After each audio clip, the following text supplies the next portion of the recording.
Okay, new agenda time. Yay, super exciting. Fun times. Woohoo. This is the new Assault from the Shadows agenda.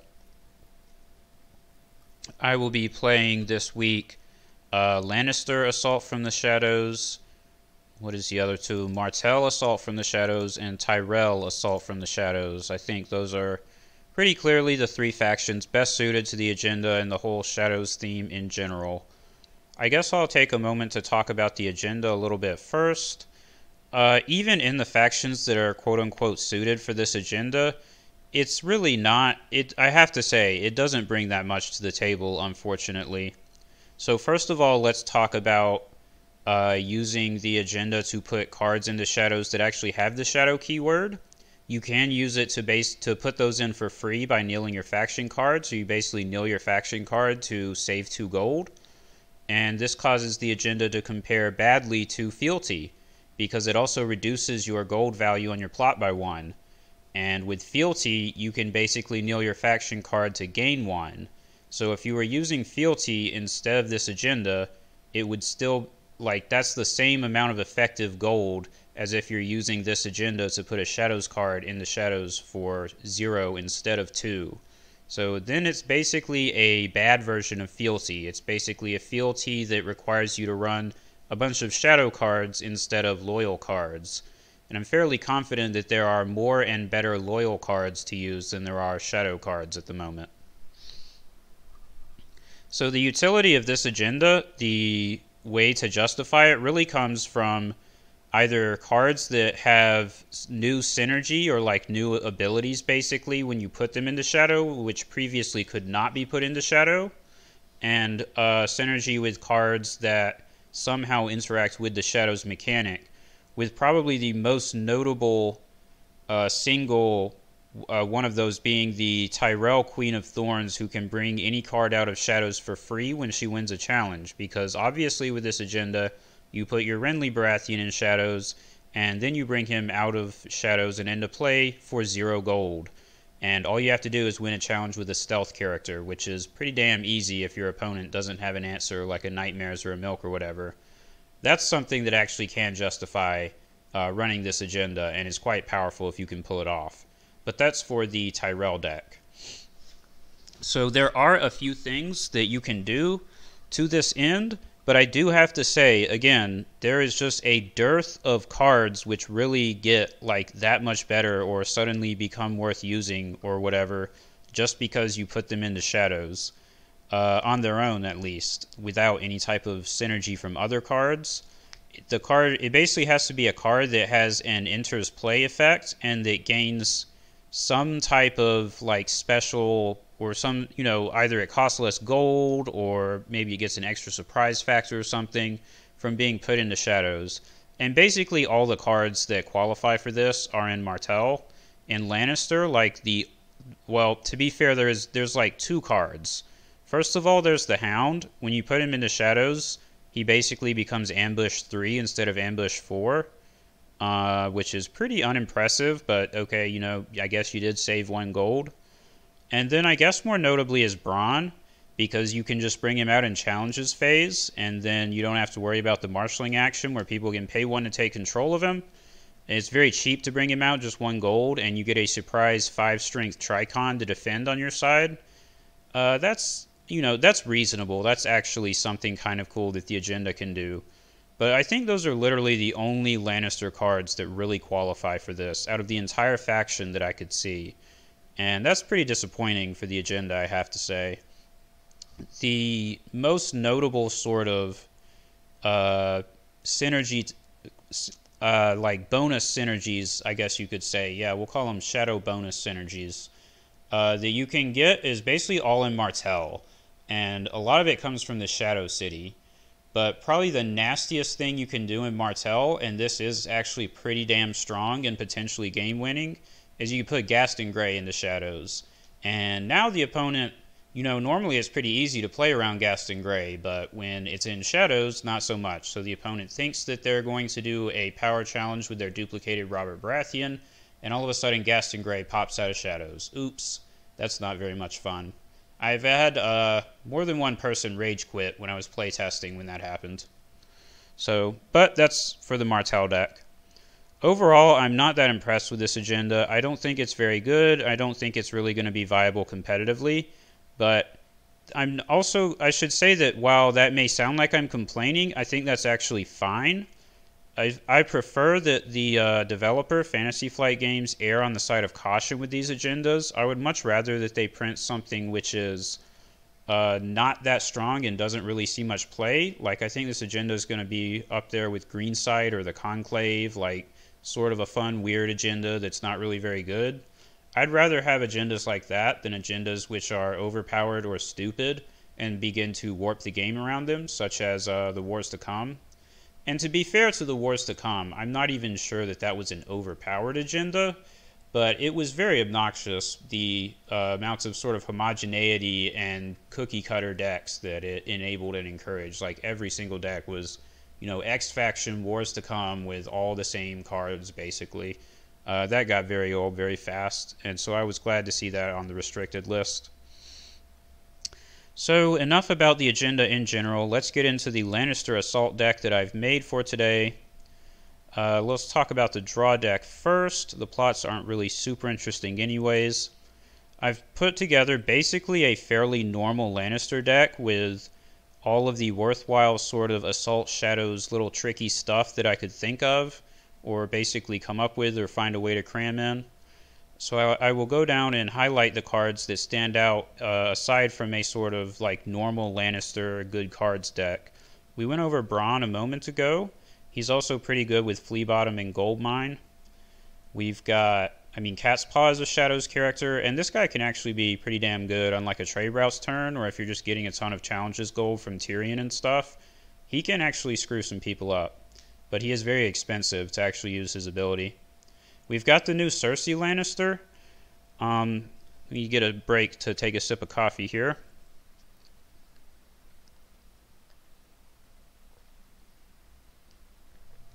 This is a good character, but I don't think that she is overpowered or like, oh man, you really have to watch out for this, it's so strong.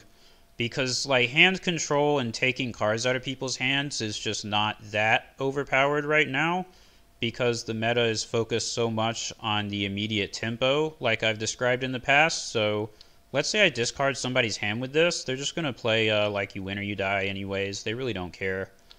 It can be good, though. In general, it's a nice effect to have around, and if you're bringing stuff out of Shadows every turn, you can do some damage to the opponent's hand. But I don't think that it's like overpowered or super ridiculous or anything like that. It's just sort of a nice card to have in this Shadows deck.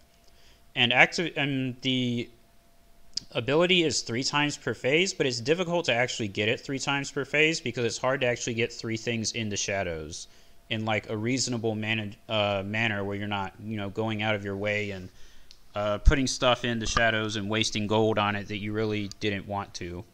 But still nice overall, no doubt. We've got Old Bill Bone. He's literally just here because he's a cheap Shadow dude. Penny, same reason. And yeah, the rest of the deck, we've got this new Varys. Theoretically, he's good. You can get a lot of challenge phase gold to pay for him, or you can just pay for him on a trade route's turn. I haven't really had any chance to get a big kill with him. But, if I keep playing, sooner or later, one of these days, he's going to, kill a Randall Tarley and win a game for me. So he's here for now. We've got Pinch of Powder. This is a card that is pretty good in this Assault deck because, putting this in for 0 gold instead of 2 with the agenda.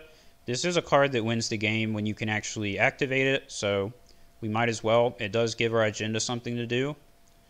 I've got Milks. They're super good right now.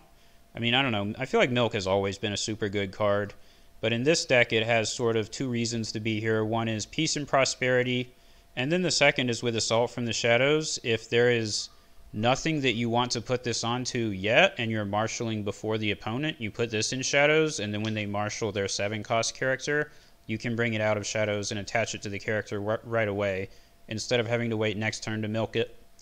And taking it out of your hand also protects it from Intrigue Claim, I guess. We've got the Bowels of Casterly Rock because we're playing a Shadow deck. This is not a super impressive location. Although the card draw that it can generate is nice at times. I will say that. If you can draw some cards with it, that's pretty good because, you know, Lannister has such terrible draw. We've got the Flea Bottom Goldmine combo because I just really like this combo.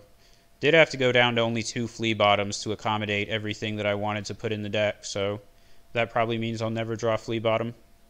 And we've got the Hand's Judgment, and this is one other sort of cool thing that this agenda can do in any deck. If you put the Hand's Judgment into Shadows, I don't really understand the ruling on this, but for some weird-ass reason, it allows it to cancel any event for 0 gold. You never have to actually pay gold for the Hand's Judgment, so now you can cancel like Consuming Flames for 0 gold with Hand's Judgment and Shadows. I'm not sure if that's actually good. Like, I mean, it's good when you actually pull it off, sure. But my experience with Hand's Judgment is more, a lot of times, like too often really, it's a dead card and the opponent either doesn't have any events or doesn't have any events that are really worth canceling. Like that were really worth having this card instead of, you know, another character or something. So it's pretty inconsistent, but it is something to do with the agenda, so I've got it in here. And we're going to see if it does any work or not. So let's get into a game, see what happens here. Shadows, baby. The deck, it just feels sort of like a regular, oh, another assault deck, Martell Assault, okay. Let's see about setup. I could set up Littlefinger, but I feel pretty confident that Martell has March to the Wall. They always have March to the Wall, don't they? So let's mulligan. This looks a lot more playable. Wow, I guess I can even do this. This is pretty goofy. Not sure if this is the best actual setup, but it's all my economy in play immediately. So going back to the comments I was making a moment ago, it does just sort of feel like a typical Lannister good cards deck, and just slightly different with a little of this shadow trickery in it. But it's decent enough. I mean, it's not bad, I'll say that. It does feel playable, and like you can win some games if you're not against a tier 1 deck, or if you get like lucky draws and stuff like that. I definitely have a good hand to start with this game. So I'm glad that, yeah, he can go first. He's Martell. He tried to do his Behest thing. I think Peace and Prosperity is very safe against Behest. I guess I forgot to talk about my plot deck, huh? Well, maybe we'll talk about that after the game. But it's basically like economy, draw, close call goes with Flea Bottom, first snow. That's another sort of tricky thing you can do with your agenda. You can put a chump into Shadows for first snow and then bring him out after first snow goes off, and Valar Morghulis. It's a pretty slow deck. It often takes you a while to get going, so a lot of games you're going to need the Valar at some point. And Lannister just likes first snow in general, right? I mean, it's one of the few advantages of the faction.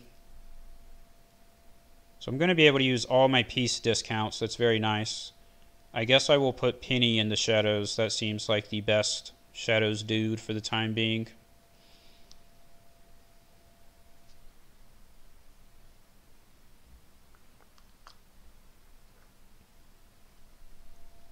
What I could go for here is I could put like the Hound into Shadows, and then so here's, I want to get if I want to get 2 Bowels triggers, one in Marshalling phase and one in Challenges, then I could like pay 2 to put Penny in Shadows and bring him out for 1 in Challenges phase, and then just use the agenda to put like the Hound into Shadows and then bring him out. But I don't think I'm actually going to have enough gold to do that, and I'm not sure if that's really worth it. Paying the 2 extra for Penny just to trigger Bowels again, I mean, that's a wash in terms of overall gold, right? Because I could just use the location to gain the 2 gold back, so I'm probably not going to do that. Isle of Ravens, super annoying, but not unexpected. You never get to use your Flea Bottom these days. Literally every deck has Isle of Ravens. So I think I do have to milk the Obara. I'm not sure how scared I am of the Starfall Spy. Dupe Jamie's looking pretty good. Let's go ahead and get Penny in the Shadows. If I use my gold mine, I mean, he's just going to Isle of Ravens my Hound, which is so fucking lame. Let's try it with Ginafrey. Another dupe, okay. I don't know that I need 2 dupes. Hand's Judgment, that's nice. So if I put in Jamie, he costs 1, then I have 2 gold left, and I can bring out Penny in Challenges phase and get 2 more, but I'll only have 3, which is not enough for the Hound.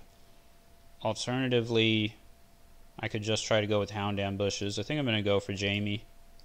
It's a little bit risky, but what can you do? If only I could actually use my Gold Mine Flea Bottom with the Hound. Come on, dude. Friggin' Isle of Ravens. What a pain in the butt.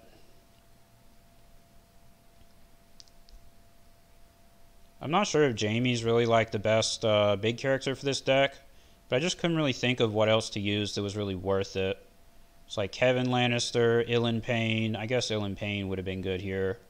But sometimes Ilan Payne is just not useful. Like against Greyjoy or whatever, he's just not great. Jamie's a pretty solid guy.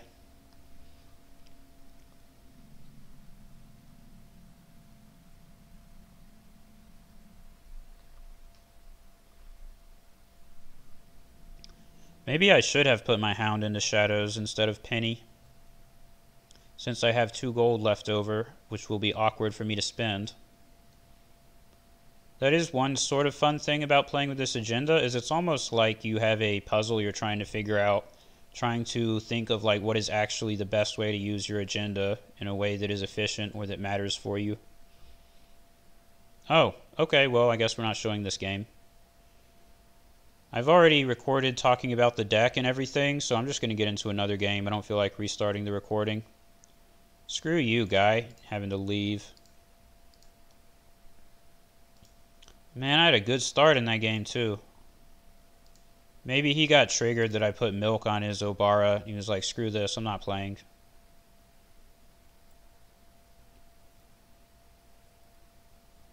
Well, this would be a good start, but I think I can only set up 5 gold, and I have to set up Brawn, which isn't great, so if I just had like one reasonable mid-cost character, I could set this up, but I think I'm going to mulligan. No economy, of course. Why would I? That's why man, I think this is actually worse than what I had before. I hate that so much. When you mulligan into 0 econ, that just triggers me. So let's try this. Tyrion is like sort of economy, right? Please give me economy on the redraw. I hate this game. Maybe I'll draw it in draw phase. Probably not.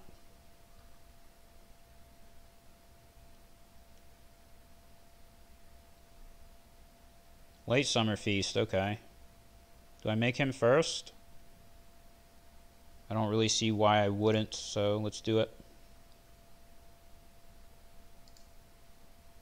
Still no economy. I have 12 economies in this deck and 2 bowels of Casterly Rock, which is sort of like an economy, huh? And I didn't friggin' draw any of it. That's incredible. Very few things make me more upset than that.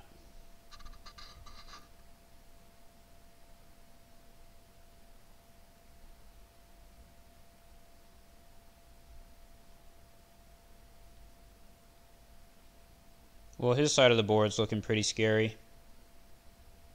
But like I said in the past game, before the dude had to flip and leave, you a lot of times you end up having a Valar Morghulis with my deck anyways, with this Lanni Assault deck. So whatever. Yeah, I only collected 1 gold, thanks agenda, that's great. Can't pay for Jamie or anything that would actually be good. Do I milk? I'm not sure what to milk here, to be honest. I'm tempted to just milk that Scheming Sept and then take away draw, since I know that I probably have to reset at some point. But let's just milk Marjorie. Better than milking the Courtier, I guess?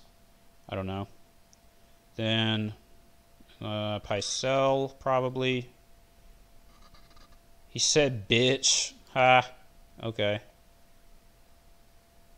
Not sure.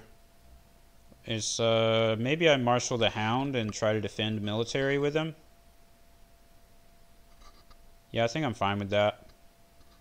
And is there any point in putting anything into Shadows? There actually is a... Well, I guess we'll put Robert Strong in. He's actually a Shadows card, so let's do that. Looks like it is still doing the damn interface. I don't know. I don't really want to call it a glitch, but it's the agenda being implemented improperly. It will pause, and if your opponent has like reaction windows turned on, it will show them the card that you put into shadows with your agenda, which is obviously kind of shitty. But there's, nothing I can do about that. He probably knows that this is Robert Strong in shadows now, because there was that pause after I used the agenda.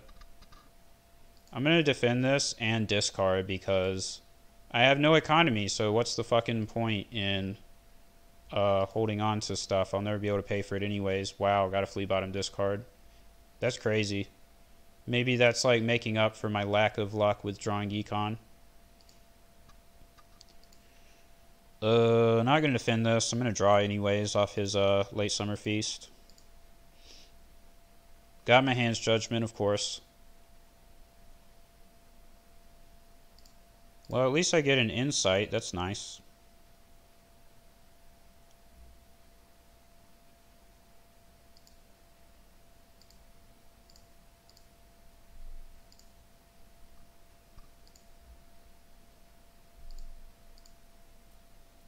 There's economy. Thank you. I'm saved. Now I can't be totally, completely upset and crying into my sheets if I lose. Wow, he killed his milked Marjorie. Was that really correct? Oh, he must really like that High Garden Courtier.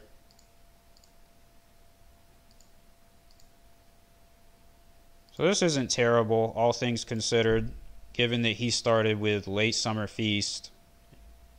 I think this is a fairly reasonable board state for the two of us.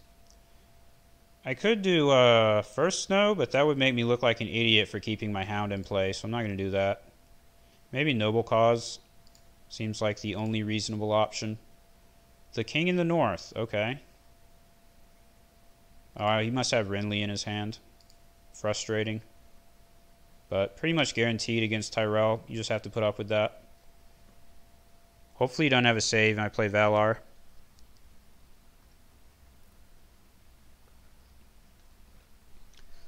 I think I have a fairly juicy Valar opportunity if he does not have a save for this Renly. Because I can get duplicated Jaime Lannister, and the Hound comes back to my hand, ideally. Should be able to win a challenge. No saves, so this is 100% Valar Morghulis, I think. Oh, thank you, Agenda. I can't marshal my Great Hall and my Jaime Lannister because friggin' King of the North disables the Great Hall. -1 gold from the Agenda. Thanks, bro. That's just great. But I guess the Great Hall was going to be disabled anyways, so what difference does it really make? Is there any point putting any cards in the shadows? I guess Cersei Lannister can go in. Because she does... I mean, I guess I have a Great Hall in my hand. Is that really worth it? I don't know. It's probably not, but whatever. I'm just going to do it. She does get discounted by 1 gold if you're not using reducers to pay for her when you marshal her. So this is a dead turn. We can't really do anything. We're just going to sit here and play Valar Morghulis next turn and hope he doesn't discard our 1 economy that we managed to draw. Really wants to win the Intrigue Challenge, huh? I might defend this. Yeah, I'm going to defend it, literally only to block the draw off of Renly. Because if we're going to play a reset, I really don't want him to draw. Please don't have something that screws me. Okay, good. Does not appear to have any activators for his 2 High Garden Courtiers, but maybe he's going to play a Hightower Spy now.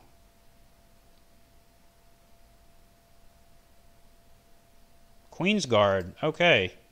I guess it is a Banner Dragon deck. Well, that blows. That sucks. Now we 102,000% have to Valar Morghulis. Because Renly Baratheon Queensguard is an immediate lose the game if you don't get rid of it.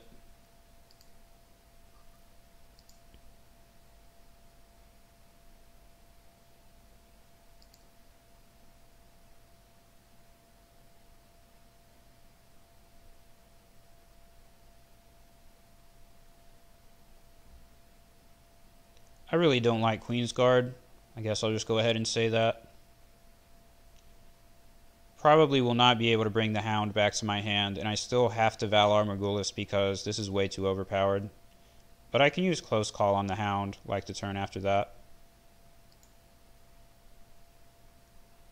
I'm not going to declare Intrigue with Bilbone.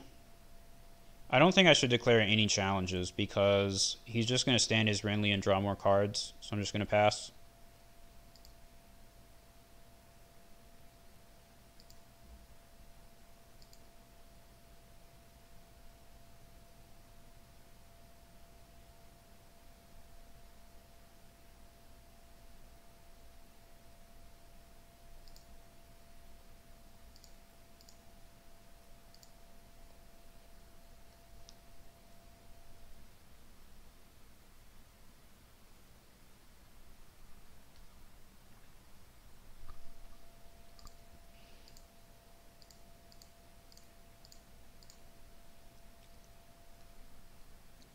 Get out. Get that BS out of here. Queensguard is really frustrating because it's a card that either you have some type of immediate answer or you just lose the game on the spot. Really don't like that card. 1 gold. Is there any point in holding on to 1 gold?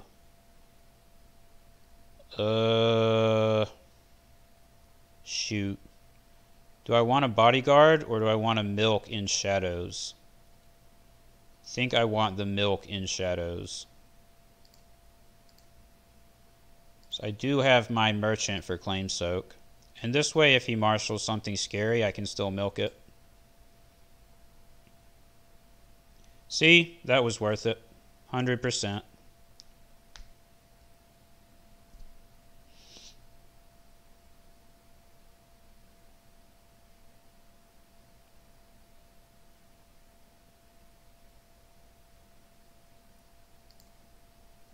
Let's see if we can fake him out, get his Randall to defend this military before we milk it. Be pretty funny.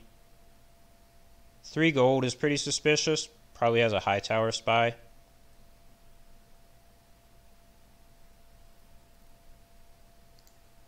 Ha! Gotcha.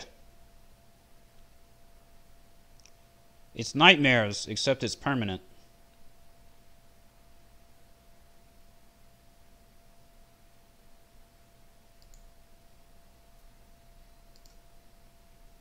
That was a 0 claim challenge, so it's just nice to kneel his Randall Tarley. It's really all that matters on my side.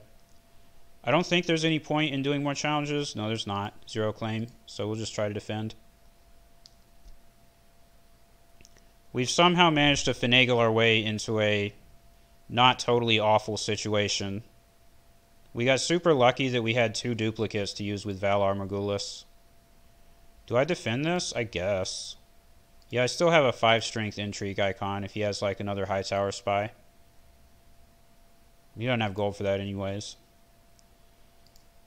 Looks like trade routes. Maybe we can use Robert Strong to kill the Scheming Septon. That'd be pretty dank. Aw, man. That would just be so damn good if his Randall Tarley didn't have a milk on it. Poor guy. Well, I guess I could have used Close Call. That'll probably be next turn. Wow, that blows. I guess it is a Banner Dragon deck.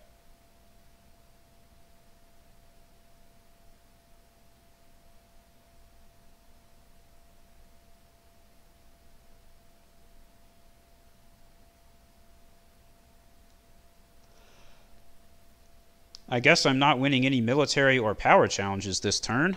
That's unfortunate.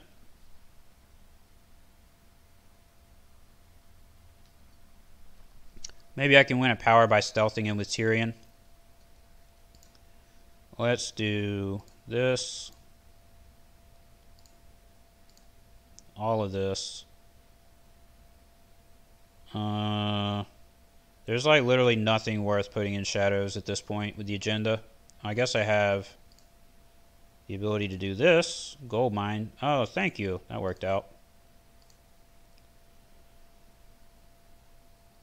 So if I play the bodyguard, I can still get plenty of gold off of Tyrion to, how do I say, bring stuff out of shadows.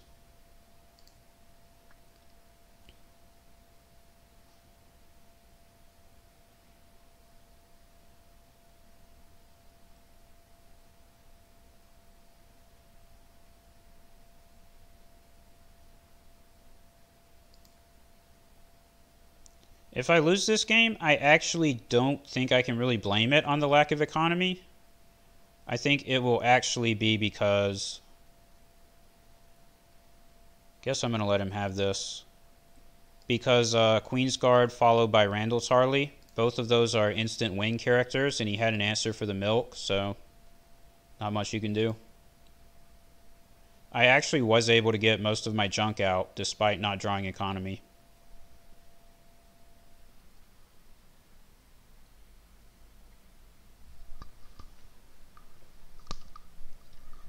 Well, that really sucks. Blocked my Sir Robert Strong.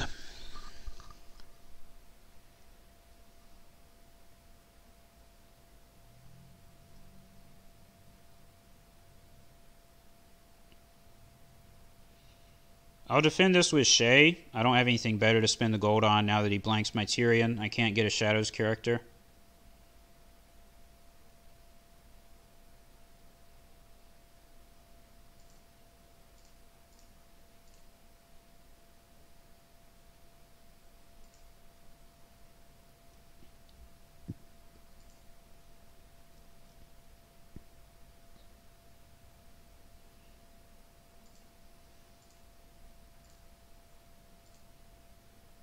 Well, that was a mistake.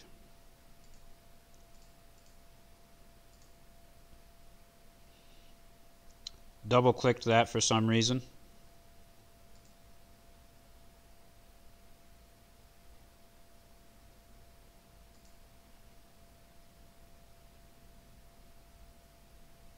Wow, he's actually going to get his Randall removed by the pinch of powder. That's pretty funny.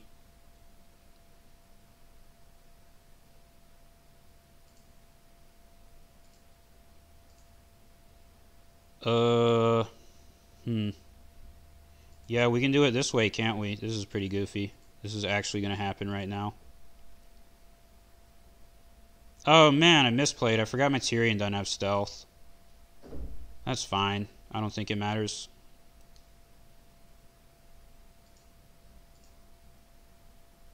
Got the Queensguard. I guess that's nice, but Randall doesn't need Queensguard to stand up 5 million times, so it doesn't really make a difference.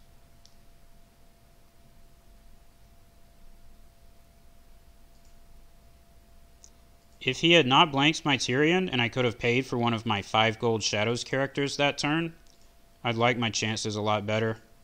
But I don't think I'm favored at this point.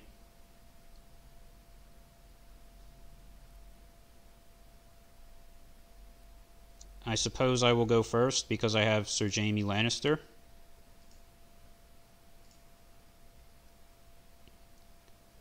Hopefully he did not draw another Renly Baratheon. That would be very bad for me. Varys. Maybe Varys can kill Randall Tarley. That'd be hilarious. Let's see if we can do it. That'd be some shit right there.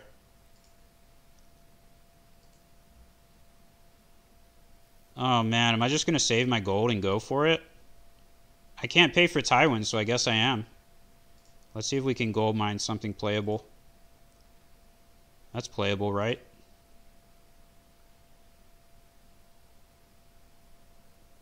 If this Varys actually goes off, I'm going to laugh my ass off.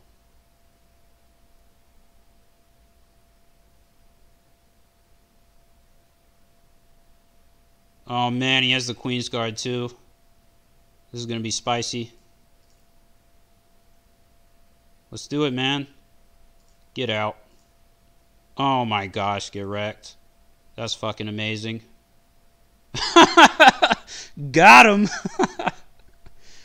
Wow. Varys MVP.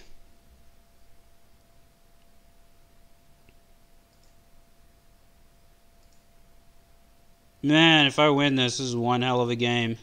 Alright, let's see if we can pinch him. So I go for the chump power with Shay. Shoot, how am I going to do this?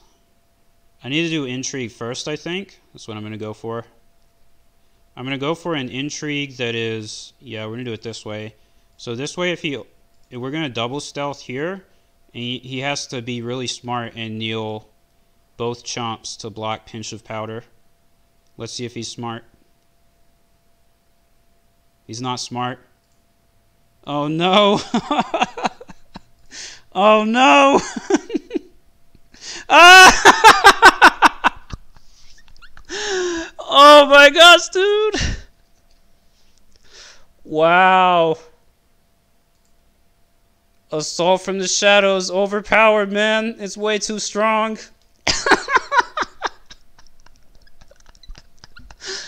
Holy balls. I'm glad I ended up deciding to show this game. Jeez Louise. Okay, what is there even to say about that? I don't think that needs any further explication. We didn't even...